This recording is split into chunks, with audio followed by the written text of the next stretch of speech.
নমস্কার বন্ধুরা, আমি বিশ্বজিৎ ধর আবার একবার আপনাদের স্বাগত জানাচ্ছি ফার্মা পাঠশালা চ্যানেলে। বন্ধুরা, আশা করি ভালো আছেন, সুস্থ আছেন। তো বন্ধুরা, আহ, আজকে আমরা যে বিষয়টা নিয়ে আলোচনা করতে চলেছি সেটা খুবই একটা গুরুত্বপূর্ণ বিষয়। সেটা হচ্ছে নারীদের স্ট্রেস।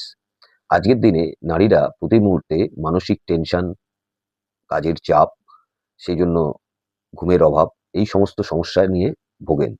তো আজকে আমরা একটা বিশেষ হার্বাল গাছ নিয়ে আলোচনা করতে চলেছি বা হার্বাল প্লান্ট নিয়ে আলোচনা করতে চলেছি, যা নারীদের স্ট্রেস কমাতে বিশেষ করে সাহায্য করে। হ্যাঁ বন্ধুরা, আমি অশ্বগন্ধার কথা বলছি, যাকে আমরা বলি ইন্ডিয়ান জিনসিং বা উইন্টার চেরি।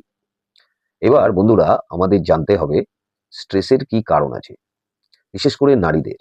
প্রতিদিন কাজের চাপ, সংসার, পরিবার এবং হরমোনাল ইমব্যালেন্সে প্রায়শই প্রচুর মহিলারা মানসিক চাপে ভোগেন। এর প্রধান কারণ হচ্ছে কর্টিসোল নামে একটি হরমোন। এই হরমোন যখন আমাদের শরীরে বেড়ে যায়, তখন আমাদের ঘুম কমে যায়, ওজন বেড়ে যায় আর মন খারাপ হয়। আর যদি আমাদের পর্যাপ্ত না ঘুম হয়, অন্তত 7 থেকে 8 ঘন্টা, তাহলেও কিন্তু আমরা মানসিক চাপ বা স্ট্রেসের শিকার হতে পারি। এই অবস্থায় অশ্বগন্ধা আপনাকে প্রাকৃতিকভাবে সাহায্য করতে পারে। এখন আসুন আমরা দেখে নিই অশ্বগন্ধা কিভাবে স্ট্রেস কমায়। বন্ধুরা, অশ্বগন্ধাকে আমরা বলি অ্যাডাপ্টোজেনিক প্লান্ট। মানে অশ্বগন্ধা আমাদের শরীরের শারীরিক বিভিন্ন অবস্থার সঙ্গে খাপ খাওয়াতে সাহায্য করে। নাম্বার 2, অশ্বগন্ধা কর্টিসল হরমোনকে কমায়, সেজন্য মানুষের ঘুমের পরিমাণ ভালো হয়, মানুষের মনোসংযোগ বৃদ্ধি হয়। নট অনলি দ্যাট, নারীদের ক্ষেত্রে হরমোন ব্যালেন্সও অশ্বগন্ধা করে। অনেক ক্ষেত্রে দেখা গেছে অশ্বগন্ধার রেগুলার ইউজে অ্যাংজাইটি, ডিপ্রেশনের সিমটমস বহু মানুষের ক্ষেত্রে কমে যায়। এবার আমরা আসবো বন্ধুরা, অশ্বগন্ধা কিভাবে নেবেন বা অশ্বগন্ধা কিভাবে খাবেন। মার্কেটে বা বাজারে অশ্বগন্ধা দু ধরনের ফর্মে পাওয়া যায়। একটা হচ্ছে পাউডার ফর্মে, আর একটা হচ্ছে ট্যাবলেট বা ক্যাপসুল ফর্মে। যদি আপনি অশ্বগন্ধাকে পাউডার ফর্মে নিতে চান, তাহলে 1 চা চামচ গরম দুধের সঙ্গে ঘুমোতে যাওয়ার আগে খান। যদি ট্যাবলেট বা ক্যাপসুল খান, তাহলে দিনে 1 থেকে 2 বার 300 মিলিগ্রাম থেকে 500 মিলিগ্রাম অশ্বগন্ধা খাওয়ার পরে খান।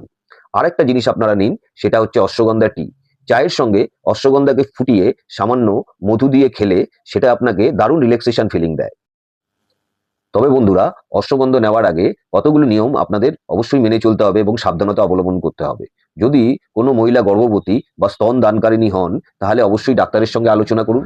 কোনো বন্ধু যদি থাইরয়েড বা হরমোনাল জনিত সমস্যা নিয়ে ভুগে থাকেন, তাহলে তো অবশ্যই ডাক্তারের সঙ্গে আলোচনা করতে হবে। আর যদি কখনো আপনারা অশ্বগন্ধা বেশি পরিমাণে খেয়ে ফেলেন, তাহলে পেট ব্যথা বা ঘুম ঘুম ভাব থাকতে পারে। আর কিছু ফ্রি লাইফস্টাইলের পরামর্শ আমি দেব, যেটা করলে আপনারা স্ট্রেস থেকে খানিকটা হলেও মুক্তি পাবেন। প্রত্যেক দিন 15 থেকে 20 মিনিট যোগা বা মেডিটেশন বা ডিপ ব্রিদিং করুন। পর্যাপ্ত ঘুমন, 7 থেকে 8 ঘন্টা জাঙ্ক ফুড জাতীয় খাবার এড়িয়ে চলুন। তাহলে বন্ধুরা, স্ট্রেস থেকে মুক্তি পেতে গেলে আর ওষুধ থেকে মুক্তি পেতে গেলে আপনাকে জীবনের ভারসাম্য আনতেই হবে। আর আপনার এই জীবনের ভারসাম্য আপনাকে এনে দিতে পারে অশ্বগন্ধা বা জিংসিং। যদি বন্ধুরা ভিডিওটা আপনাদের উপকারী বলে মনে হয়ে থাকেন, তাহলে এই বন্ধুকে একটি সাবস্ক্রাইব করবেন, আর করে এই ভিডিওটিকে লাইক করে শেয়ার করবেন। আপনাদের একটা সাবস্ক্রাইব আর একটা লাইক আমাকে নতুন নতুন ইনফরমেটিভ ভিডিও বানাতে উৎসাহিত করে। তো তাহলে বন্ধুরা, আজ এই পর্যন্তই। সুস্থ থাকুন, ভালো থাকুন। ধন্যবাদ। ফার্মা পাঠশালার সঙ্গে থাকুন।